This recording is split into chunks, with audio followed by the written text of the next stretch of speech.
मंत्री संतोष लाड ने आंगनबाड़ी स्कूल और पास की झील का दौरा किया, जिसमें बच्चों के डूबने की घटनाएं हुई थी।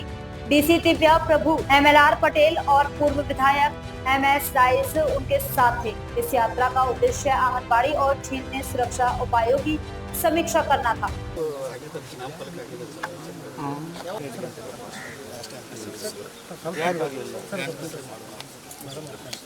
ಗ್ರಾಮ ಪಂಚಾಯತಿ ನೀನು ತಾನೇ ನಡೆಸೋದು? ಇಲ್ಲ ಸರ್, ಎನ್ಆರ್ಜಿದಾಗ ಅದೇ ಯಾಕೆ ಬರಲ್ಲ? ಯಾರು ಹೇಳಿದ್ರೆ ಲೇಬರ್ ವಾಂಟೆಡ್ ಲೇಬರ್ ವಾಂಟೆಡ್ ನಾವು ಸರ್ ಇವತ್ತ ಮಾಡಿಕೊಡ್ತೇವೆ ಸರ್. ನಾವು ಪಂಚಾಯತ್ಲಿದ್ದ ಇವತ್ತ ಮಾಡಿಕೊಡ್ತೇವೆ. ಅದು ಸರ್ ಈಗ ನೋಡ್ರಿ ಹಿಂಗೆ ಅವಘಡ ಅದು ಅಂದ್ರೆ ಸಮಸ್ಯೆ ಹಂಗೆ ಸರ್. ರೆಗ್ಯುಲರ್ ಆಕ್ಷನ್ ಪ್ಲಾನ್ ಇತ್ತಲ್ಲ, ಇದು ಏಪ್ರಿಲಲ್ಲಿ ಸೈನ್ ಮಾಡಿದ್ದೀವಲ್ಲ, ನಾವು ಎಲ್ಲ ಕಳಿಸಿದ್ದೀವಲ್ಲ.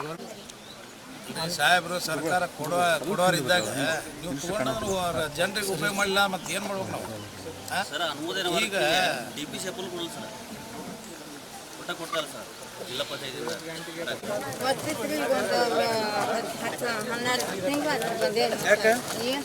ಕಟ್ ಮಾಡ್ಯಾರ ಸರ್, ಮತ್ತೆ ಕಟ್ ಮಾಡಿದ್ರೆ ಪೆನ್ಷನ್ ಬಂದ್ ಮಾಡ್ಬಿಟ್ರೆ ಸರ್. ಓಲ್ಡ್ ಏಜ್ ಪೆನ್ಷನ್ ಬರ್ತಾರೆ.